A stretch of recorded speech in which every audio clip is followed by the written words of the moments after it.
जय हिंद साथियों, आप सभी का आपके अपने यूट्यूब चैनल वैभव स्टडी पॉइंट पे स्वागत है। आज की क्लास में प्रॉफिट एंड लॉस के महत्वपूर्ण क्वेश्चनों को सॉल्व कर रहे हैं जो आने वाली परीक्षा एनटीपीसी ग्रुप डी के लिए अति महत्वपूर्ण है। सवाल नंबर 1, ए ने बी को 15% के लाभ पर एक खिलौना बेचा। बाद में बी ने ए को यही खिलौना 20% लाभ पर बेचा और 552 रुपये का लाभ कमाया। ए ने खिलौने को कितने में खरीदा था? इस प्रकार के सवाल को सॉल्व करने के लिए फार्मूले का उपयोग करेंगे तो बहुत बड़ा हो जाएगा। ए ने बी को 15% के लाभ पर खरीदा, तो ए का कास्ट प्राइस क्रय मूल्य मानो 100 रुपये, बी को 15% के लाभ पे बेचा यानी 115 रुपये का बेचा। अब आगे कह रहा है बी ने ए को यही खिलौना 20% लाभ पे बेचा यानी फिर 115 रुपये का ये खरीदा था, फिर बी को 15% के लाभ पे बेचा यानी 115 गुणे 120 बटे 100, 5 दूना 10, 5 तिहाई 15, 2 छः 12, 6 त्रिक 18, 6 दूनी 12, 1 13। ए ने 100 रुपये का खरीदा और 115 रुपये को बी को बेचा। बी ने 115 को खरीदा और 138 रुपये का बेचा, तो बी को कितना लाभ हुआ? बी का लाभ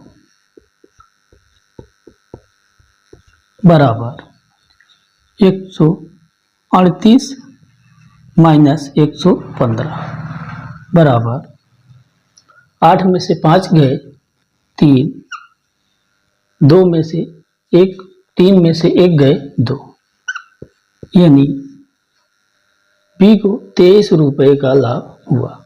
लेकिन वास्तविक लाभ 552 रुपये, वास्तविक लाभ 552 रुपये है यानी 552। अब 23 552 कितना गुना ज़्यादा है? 552 बटे 23, 23 दूना 46, 9, 3 चौक 12, 2 चौक 8 यानी 24 गुना ज़्यादा है। इसलिए 100 रुपये में खरीदा था। जो लाभ 24 गुना है तो क्रय मूल्य भी 24 गुना ही होगा। तो ए का खरीद मूल्य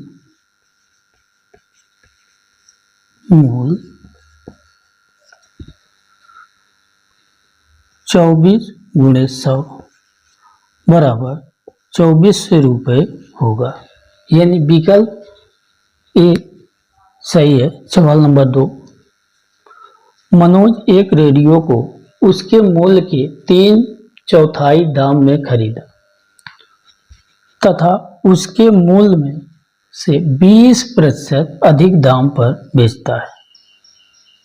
जितने में खरीदता है मूल्य के 3/4 दाम में खरीदता है और उसके मूल्य से 20% अधिक दाम पर बेचता है। मनोज को कितने प्रतिशत का लाभ होता है? तो अंकित मूल्य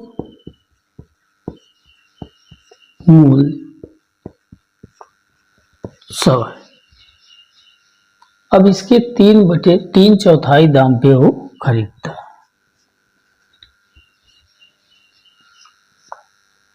25 चौको 100, 25 3 75 यानी 75 रुपये में खरीदा। अब कह रहा है आगे उसके मूल्य के 20% अधिक दाम पे बेचता है, यानी वो जितने में उसका अंकित मूल्य है, अंकित मूल्य के 20% अधिक यानी वह 120 रुपए में बेचा। अंकित मूल्य 100 रुपए, 20% अधिक दाम तो 120 रुपए में बेचा। तो लाभ कितना हुआ? लाभ बराबर 120 75, 120 में 75 घटाएंगे तो 45, यानी 45 रुपए का लाभ हुआ। अब कितने प्रतिशत का लाभ हुआ? 100 में 75 में खरीदा और क्या कहते हैं 45 रुपए का लाभ हुआ, 120 में बेचा। तो लाभ प्रतिशत बराबर 45 गुणे 100 बटे 75। 25 चौको 100, 25 तिया 75, 3 15, 15 चौको 60, यानी 60% का लाभ हुआ, यानी विकल्प नंबर सी सही है। सवाल नंबर 3, एक आदमी 2 घड़ी को प्रति घड़ी 99 रुपए में बेचता है। एक घड़ी पर उसको 10% का लाभ होता है और दूसरे पर 10% की हानि। उसको कितने प्रतिशत की हानि या लाभ हुआ? यानी सेलिंग प्राइस इक्वल बराबर कास्ट प्राइस या क्रय मूल्य, कास्ट प्राइस गुणे 100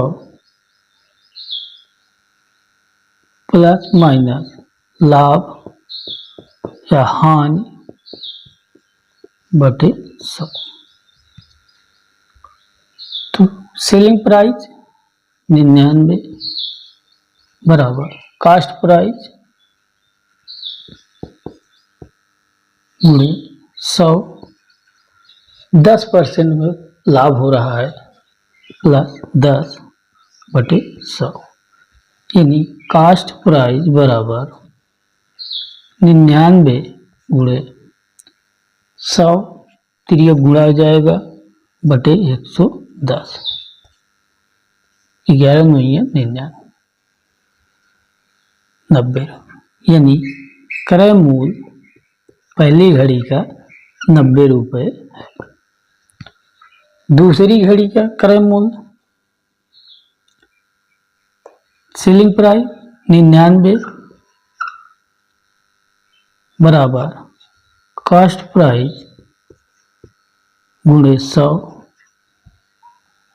माइनस 10 बटे 100। कास्ट प्राइस बराबर 3 गुणा हो जाएगा 99 गुणे 100 बटे 100 में से 10 गए 90, 0 से 0 11, यानी 110 रुपये। एक घड़ी का क्रय मूल्य 90 रुपये, दूसरे का 110 रुपये। तो कुल क्रय मूल्य बराबर 110 प्लस 90, 200।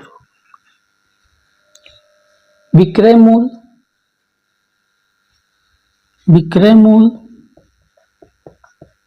मूल्य बराबर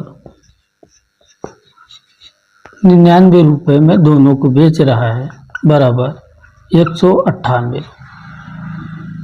खरीदा 200 को, बेचा 198, तो हानि बराबर 200 माइनस 198, हानि 2 रुपए की हो रही है। तो हानि परसेंट बराबर हानि प्रतिशत बराबर 2 गुणे 100 बटे 200, 2 0 से 2 2 1 9, यानी पूरे लेन देन में उसे 1% की हानि हो रही है। इस प्रकार की सवाल में हर समय हानि ही होती है।